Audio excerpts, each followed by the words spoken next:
Did you know that Alice Yabusame was originally designed as an antagonistic female character, but Nankidai went back to the drawing board and drawing tablet when he realized the role was already filled by So? You can even see her silhouette in the game's logo, right here. Did you know this guy? His name is Botsun, and he's a rejected Chapter 2 design that bears some resemblances to Rio Ranger. Since then, he's been an Easter egg in official material. He even made a prominent appearance in the trial version of 3.1a to notify the player that the demo is over. Did you know about this woman? Her name is, well, woman as far as we know. She appears briefly at the end of Anzu's past episode. It's just strange that she has a fully rendered sprite when other minor characters are rendered as silhouettes. But this video isn't about any of those characters. What I will be trying to demonstrate to you today is that there is a character who is very prominent in the story of Your Turn to Die. Central, in fact, but you might not have even known they existed even when looking right at them and hearing their name over and over again. I'll give you a hint. They're in this picture. Which characters do you see in this image? Better yet, can you name them? I'll give you a second. You'd probably say this guy is Shin Tsukimi, and I'd agree with you, that's obvious, right? Who is this guy, though? If you thought Midori, you wouldn't be entirely correct. He took the name Midori during the death game. He was named by Sara, so at this point he would be So Hiyori. But what about during the death game? Once he's Midori, it can't really be said that he's So Hiyori anymore. He gave that name to Shin and refuses to take it back when you try, even if the latter is dead. If someone doesn't want a name, then it's not their name, even if there's a funny little sheet of legal paper that says it is. If this is Shin and this is Midori, then what happened to So? That sounds like a silly question, but it's not as silly as you might think. How would you define a fictional character? You're probably thinking something like a person who exists in a fictional story. But that would arguably be inaccurate. A character isn't a person. The person you're thinking of doesn't exist, so you can't really say you're talking about a person. You're thinking of a concept that takes the imagined shape of a person. Literary characters are a purely fictional concept. In some stories, you could argue that a setting or an object is a character. This is because a character isn't a person, it's an idea that's characterized. Settings and objects that shift and develop and have arcs, whether by themselves or through the other character's perceptions and relationship to them, and play an active role in the plot, can be considered, well, a character. Although it isn't what I'm talking about in this video, for an example native to YTTD, I believe you could easily call Asunaro, the organization, a character. Furthermore, one fictional person can be multiple characters. If they live different lives or separate aspects of their being into different presentations or personas, those can be different characters. As I stated before, legal names do not a true name make. Names, like characters or any social construct, are entirely a fictional invention. You can't find your name embedded into your gene code, unless your name is spelled with only the letters A, C, G, and T, but you know what I'm saying. And in fiction, the realm of pure ideas, the name is an even looser concept that is frequently played with. Understanding the elusive concept of names and how they relate to the ephemeral concept of characters is crucial to analysis. So why did I go through the trouble of painstakingly getting this tangential point across? Well, because the character I'm talking about today is not Shin Tsukimi, it's not Midori, it's So Hiyori. Who is So? This is So. This is So. This is so, this isn't so, this isn't so, this isn't so, this isn't so, and this isn't so, but this is so. Do you know the character I am talking about yet? If you don't worry, by the end of the video, you'll know exactly what I mean by all of those examples. Oh, one more. This is So. No, not him. Him. In fact, if we're to understand who So Hiyori is, this is the best place to start. The red scarf is both symbolic of So Hiyori as well as So Hiyori himself. Shin isn't So, nor is Midori, but they both wear him at points, and when they do, they simultaneously embody the character. Let me put it another way. When you play tag and you get tagged, you become it. You can think of it this way. You aren't a different person from who you were when you received the tag, but for the purposes of the game, which is like its own fiction, you have become the embodiment of the concept of tag. That's what it is when you get down to it. They are a character that throughout the course of the game are different people. When you inherit the role, the persona of the tagger, you are a continuation of the will of tagging, and your behaviors and intentions are informed by this. Conversely, your own characterization redefining that of the tagger, like an ideology is defined by its adherents, until you pass it on and someone else becomes it, and the character changes vessels. So Hiyori is the tagger and the tag. He's it.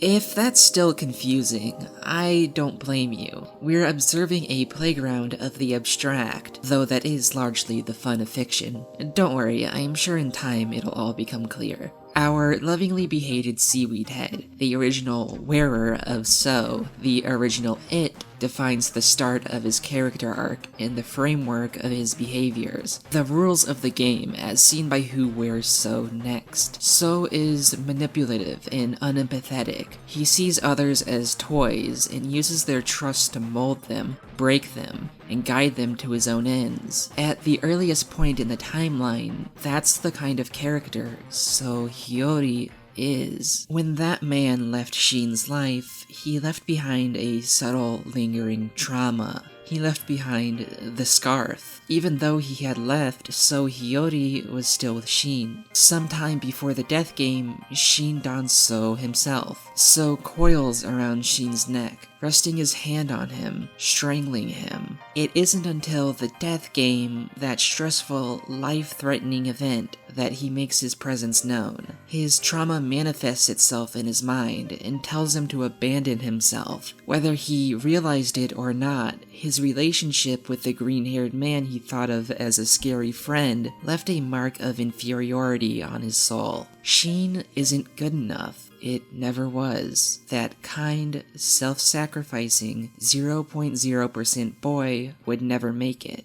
In Jungian philosophy, the shadow is the part of yourself buried in your subconscious that conflicts with your conscious motives, the ego, something like trauma, doubt, the desire to live at all costs. Deeply affected by the dark fate thrust before his eyes, Shin gazed into the abyss. Give in to self-loathing, abandon yourself, abandon your ego, become your shadow, become So Hiyori. But it didn't happen so easily. Sure, he took the name to protect himself, but Shin acts as his kind, timid self at the beginning of the game. His attitude closely mirrors that of the Shin AI, which was a glimpse into his true personality before the death game. But his nightmare at the beginning of 2-2 reveals an uncomfortable truth. When he was hit in the back of the head with a frying pan by Now, that's when Shin died. It's when he realized So was right.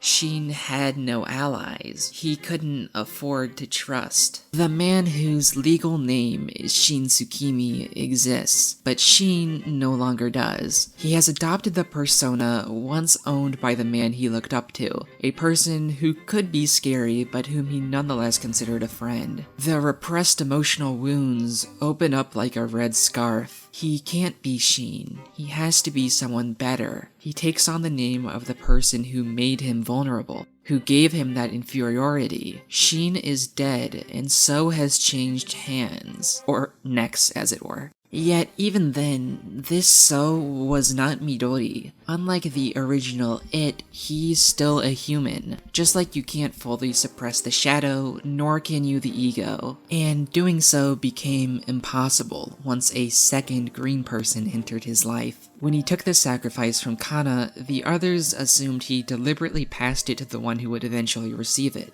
that being Joe. But There isn't any evidence of this, and if you take the game's themes to heart, trust, more on that in this video of mine linked in the description, a simpler and clearer picture begins to form, where So was only trying to protect Kana. He had no logical reason to do that. At his core, he isn't a logical person. No, he simply did it because he could, an act of kindness for its own sake. And from there, their bond began, and Kana never stopped trusting and believing in the So Hiyori who protected her. So, the scarf represents hatred and distrust, a vicious cycle. Those who can't trust can't be trusted, so Sara and the others rejected him. But Kana put her belief in him, and saw this So for who he really is. Because this one kid could break the cycle, So never succumbed. The contrast between what others saw and what Kana saw was no more transparent than when he rewrote the message on Kugie's phone from one of hatred and spite to one of kindness and love. At the beginning of 3-1 in the emotion root, it's revealed that Kana knew all along that So was the one who wrote this. Where others saw a tool of manipulation, Kana saw the gentle hand of a friend telling a white lie. When So finally spots a glimmer of hope that everyone could escape together, his performance crumbles, and Shin, the ego, shines through.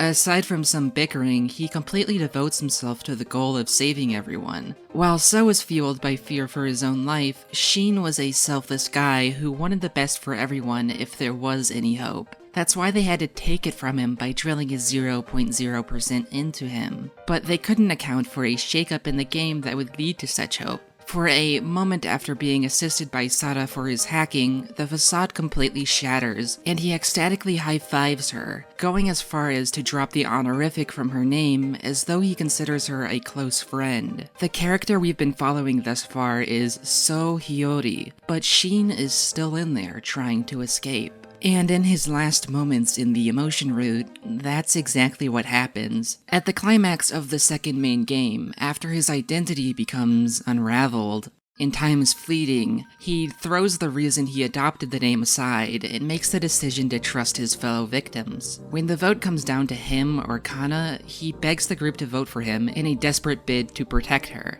going as far as to appeal to Sada's dislike of him. Then, just before his execution, you watch him break free from his collar and from So, exposing his bare neck. Just before the end, Shin is free, that kind, self-sacrificing 0.0% boy.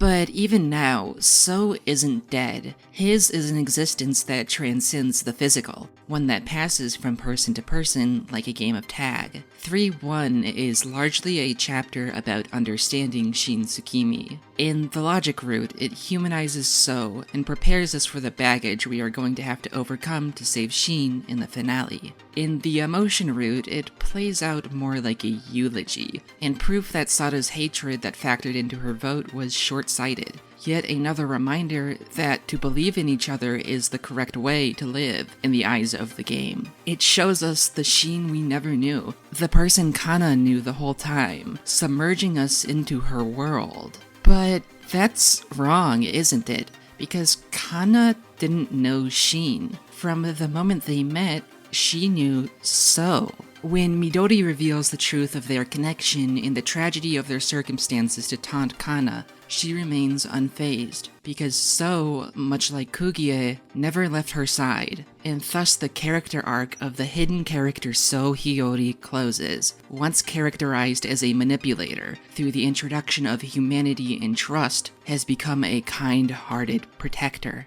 But what about the logic route, I hear you ask? Well, I don't have much to say on it, considering over there the arc of So Hiyori is ongoing. I do have some thoughts about where it might go, and for that I recommend checking out my 2 theory videos. So is a unique kind of character, one we don't tend to think about, but one that still fits into the role of being an entity with characterization and an arc. It must be pointed out that the Hi in Hiyori means sun, and that Tsuki in Tsukimi means moon. It's no leap to make the connection that the much smaller, weaker moon reflects the light of the sun. The sun is a vast, powerful, terrifying ball of fire and a caster of shadows, but it's also a source of life and a giver of gentle rays of sunshine. I don't believe Kana's plant theme is a coincidence. If a plant could think, of course it would view the sun in the same way Kana views So Hiyori,